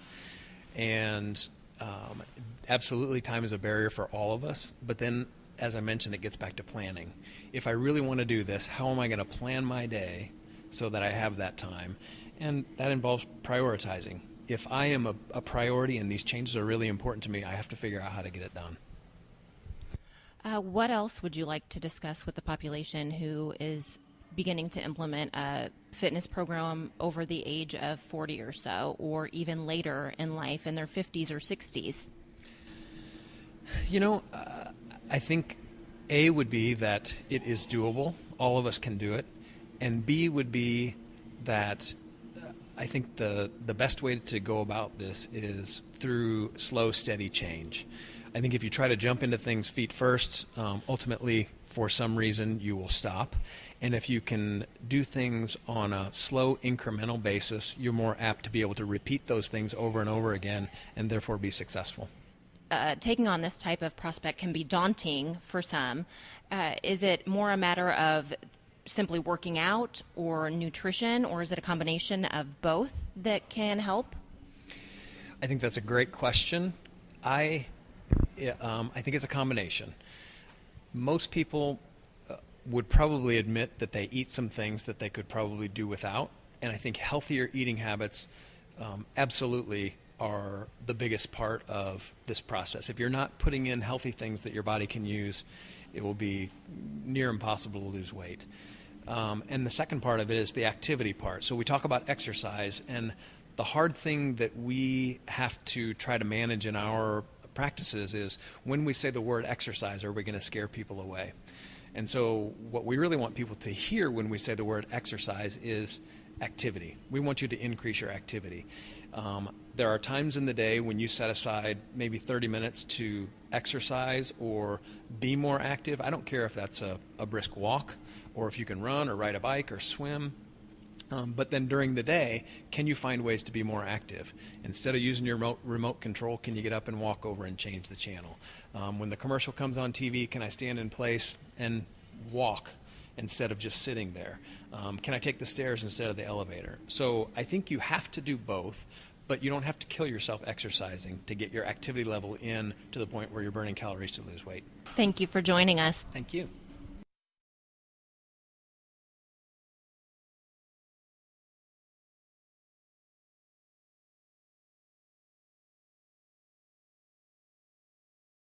Next from Chicago, Governor Rauner holds a press conference along with victims of sexual abuse and legislators to discuss the bills he recently signed to combat human trafficking. This runs about 20 minutes. Hello, everyone, and welcome to Chicago Children's Advocacy Center. Thank you all for being with us today to celebrate this very important moment for victims of human trafficking, including sex trafficking of children in Illinois. I'm Shara Vet, the Executive Director of Chicago Children's Advocacy Center, and I'm very, very proud to lead a large group of professionals that are here committed to providing hope and healing for child sexual abuse and assault victims. We work in collaboration here with all the professionals necessary to effectively and efficiently investigate reports of child sexual abuse and protect children in our city. We share this beautiful, beautiful building with our 5 partners, the Illinois Department of Children and Family Services, the Chicago Police Department, the Cook County State's Attorney's Office, and Cook County Health and Hospital System, Strozier Hospital. We are 130 experts and professionals here under one roof, working as the only collaboration of its kind in Chicago, a collaboration that is essential to protecting abused children and restoring lives. Our collaboration also includes members of Lurie Children's Hospital and Comer Children's Hospital, who along with Strozier Hospital provide forensic medical expertise for reports of physical abuse. Each year in this building, we respond to more than 2,000 reports of child sexual abuse and assault in Chicago. That's 15% of the cases that are seen in the state of Illinois. This marks the 15th anniversary of being here for the children and families who need us. And in that time, we have served more than 30,000 children and families. We know that more than 90% of victims of sexual abuse are hurt by a trusted adult in their lives.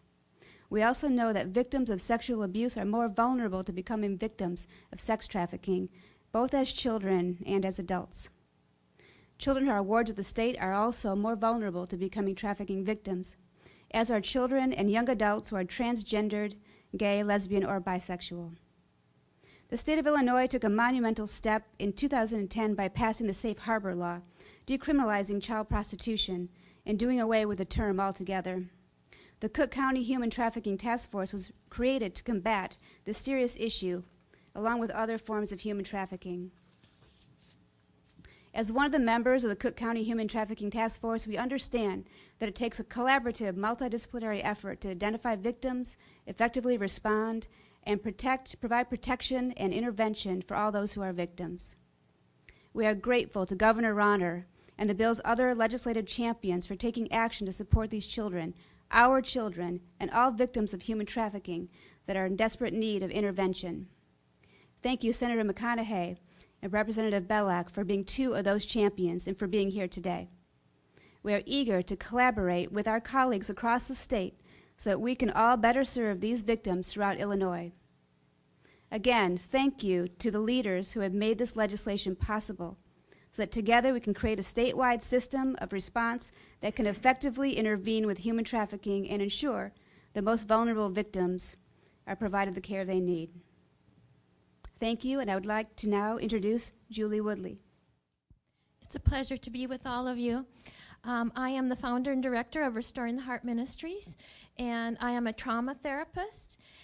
And I am just delighted to speak on behalf of those women that have been sexually trafficked.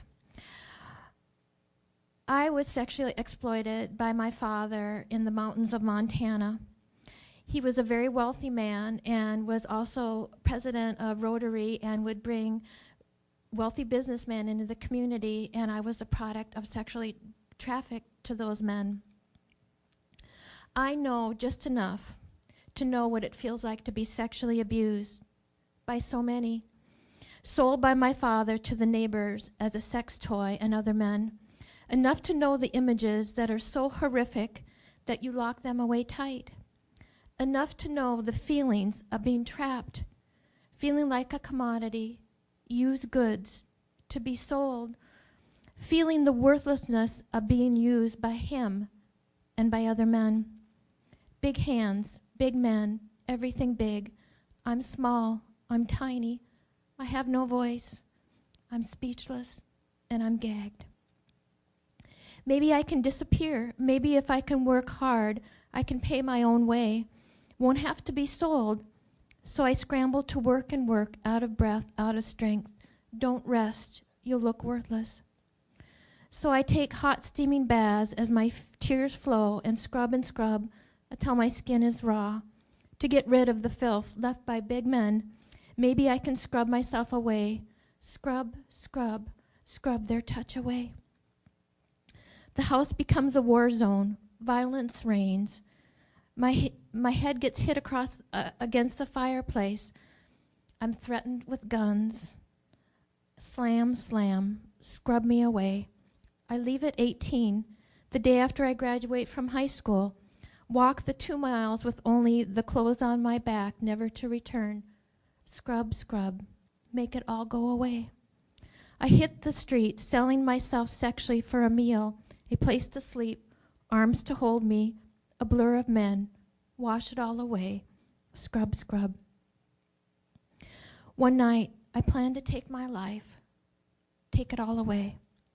People come around me, and they began to love me in a place that I never, ever thought I would be. I began to have this incredible healing and restoration of my mind, of my heart, of my body. I began to trust people. I want to tell the women out there and the men, you are not to be sold. You need to know that you have a place that you will be loved. This is a group here of people that long to come alongside you and build you a place where you will be restored and you will be healed. I know I had those communities come around me, places like Ann's house, that is the long-term residential trauma-based care. They know what they're doing, and they know how to come around you, they know how to love you, and they know how to keep you safe. Thank you for considering coming into this home of Ann's house and other places where you will be safe and you will be honored in who you are. I can tell you firsthand, your dignity will be restored. Thank you very much, and thank you, Julie, for your story. I'm so grateful that you came today because you put a face on this issue for all of us that know how strong we need this bill. And I want to thank Governor Rauner for signing this bill today for us, because this is a huge step forward for all the people who have been sexually abused and for their stories that are very similar to Julie's. And without the governor and without Senator McConaughey and all the legislators who worked on this issue, we feel that this issue will move forward, raise the awareness, because there is a coalition in Cook County. We knew that when we started this, but we want the whole rest of the state and all the rest of the agencies throughout the state to be able to work with us and work with the children and the grown adults, men and women, who have been sexually abused. And I just want to thank Shar also for this Children's Advocacy Center. It is really phenomenal what you do, and thank all the staff for all you do every day, your dedication and commitment. Thank you. Now I'd like to introduce Senator McConaughey. Thank you, Representative Belloc. Patty, thank you, because Patty is actually the individual who first recognized the need to put a task force together as a way to begin to make a real difference. So I'm very pleased to be here today and as a part of that collaboration and the fact that it's a bipartisan legislative effort. And I thank Governor Rauner for joining the fight by signing this legislation. And Julie, words can't even express the admiration of your courage, your willingness to tell us your story. And as Representative Belloc said, you really do put a face to something that so many people either don't understand how real it is or think it just simply doesn't exist. House Bill 2822 designates a new human trafficking task force to address this growing problem across our state. Modern slavery. Modern slavery, which takes the form of sexual exploitation and abuse, is a sobering reality in our society. In the past decade alone, the National Human Trafficking Resource Center has identified nearly 30,000 human trafficked victims. In recent years, we've seen human trafficking crime increase, not just here in Chicago, but in our suburbs and all throughout Illinois. We can no longer deny that innocent lives are destroyed every single day. I've learned one of the best ways we can help as public servants is to raise awareness of the issue among law enforcement and the general public. This task force has the critically important task of developing a strategic, comprehensive, statewide plan to tackle what is an incredibly complex public policy and public safety issue. A greater understanding of what is driving this crime and knowing the signs of potential trafficking cases will translate into more effective intervention efforts. Additionally, improved coordination between government, law enforcement, and independent organizations will improve the quality of care that survivors receive.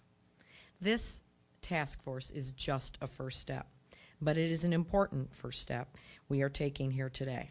I want to recognize the true agents of change in this effort who really have been on the forefront of that. The Cook County Human Trafficking Task Force Steering Committee, the Salvation Army, Frank Mazzolini, wherever you are, Frank, there you are, of Promise Program, Julie Woodley of Restoring the Heart Ministries, And of course, two other legislators who were driving forces on this were Representative Jessel and Senator Toy Hutchinson.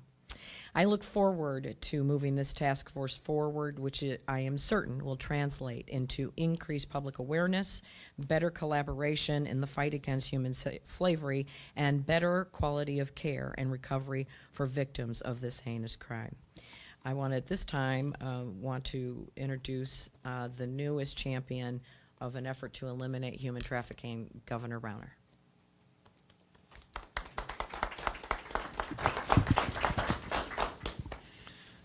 Good afternoon. Thank you for joining us. This is a very important day, very important step. Julie, thank you for your strength and your dedication to taking tragic experiences, horrific crimes committed against you, and trying to help others. Take a tragedy and turning it into a better life for others. Thank you for that. Shara, thank you for your leadership. Senator, Representative, thank you for your leadership. I would like to commend leaders at the City of Chicago for their advocacy and their already existing work to try to battle human trafficking.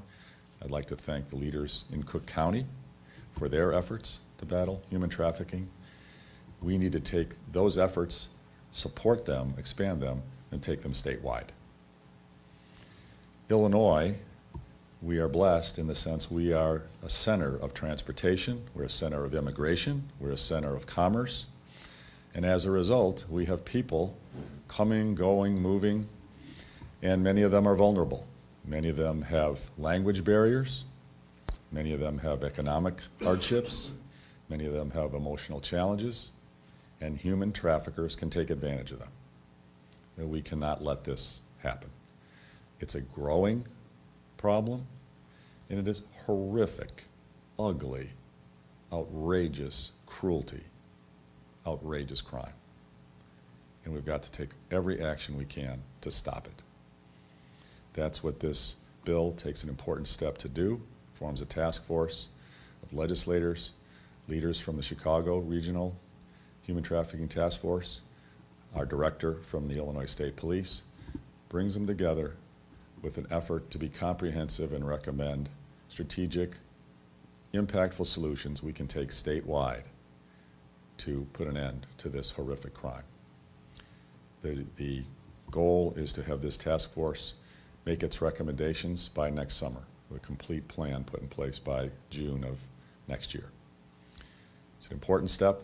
This is going to be a long-term battle, but we have got to end this horrible crime. Bring justice for everyone. Stop the abuse of our women and our people who are vulnerable. Thank you, and with that, I'll sign this legislation. With that, standing here, if there are on-topic questions the media might have about this issue, any of us could address them, and if not, we'll take a break, and I know there may be other topics people in the media love to focus on, and I'll try to answer those questions, but maybe in a slightly different location or different context. Governor, since State's Attorney Alvarez and others have been focusing on this issue and doing things about it, prosecuting literally for years, why do you suppose we're just taking the first step? The state's forming a task force now, and could there be more that you're doing in terms of actually addressing the root cause of this problem, as opposed to just setting a task force this time? Well, it's my own view is, better late than never. I think the state should have taken action more decisively, more strategically, years ago. This has been growing for a while. But we've got to do what we can. And, Chicago has the concentration of transportation, concentration of immigration, concentration of language diversity, and so has concentration here. But these problems exist in many of our metropolitan areas, in many communities around the state. And it's important to bring everybody from across the state of Illinois together to think strategically about how we can best deal with this. And I think we can learn from some of the good action that's been taken in Chicago and in Cook County, but we've got to do more. And I don't know if you have any other comments. No, All I was going to add is that it is amazing across the state of Illinois where local law enforcement, even state's attorney's offices, really don't understand how prevalent this problem is. And so in order to be effective, if you're going to have an impact on individuals being trafficked, all law enforcement, state's attorneys, small communities, local mayors need to understand the signs and what to look for in trafficking. That collaboration and that coordination from the state level on down is really what is required, and communities that have been successful have really focused in on that collaboration. So that's why we think that this task force is a first step to really building a protocol that can be used at the state and local level. Have there been less formal tries to bring key players together on this issue for this? We'll talk about that. Yeah, you know, I mean, I don't want to suggest that people aren't aware of this issue, but in pockets, you know, here in the city of Chicago, there's a very aggressive effort through the Chicago Task Force to really be proactive. But because this is a crime that is committed across the state, this really is the first time that there will be an attempt to coordinate local law enforcement with state agencies and agencies in the task force that already works here in Chicago to get all of that working together. Again, as I said before, that is the only way we can be really effective at stopping the supply, because that's what you have to do. You have to eliminate the supply of individuals being trafficked, and the only way you do that is with a statewide strategic initiative. Well, I think there's been a lot of education over the course of the last 20 years that more and more people understand that this is a problem and that sexual abuse is a chronic issue that does lead to more problems down the road, like sex trafficking, like more vulnerability to these kids as they get older. I think what the task force, the purpose of the task force isn't to understand that the problem exists. I think there's a knowledge of the problem existing. It's how do we get everybody who needs to be involved in solving the problem together to do it in a collaborative way. There's pockets of it throughout the state. Children's advocacy centers are an example of that because there's 38 across the state, and we all work collaboratively with law enforcement, DCFS, et cetera, and prosecution to make this happen. I think using the models that exist out there, like the CAC model and like the Cook County Human Trafficking Task Force, this is the next step, to really bring this to a statewide level. Developing a collaboration and a task force is no easy thing to do. It takes a lot of cooperation, a lot of willingness to let down your individual maybe protocols or individual desires to make things happen. So I do believe that you have to start with this. Start with a studying of the problem, not to say yes or no, it does or doesn't exist, but look at those root causes, as you mentioned, and how we can get in at that point in time with all the existing entities that are responsible for that the state. So I think it is really a critical first step.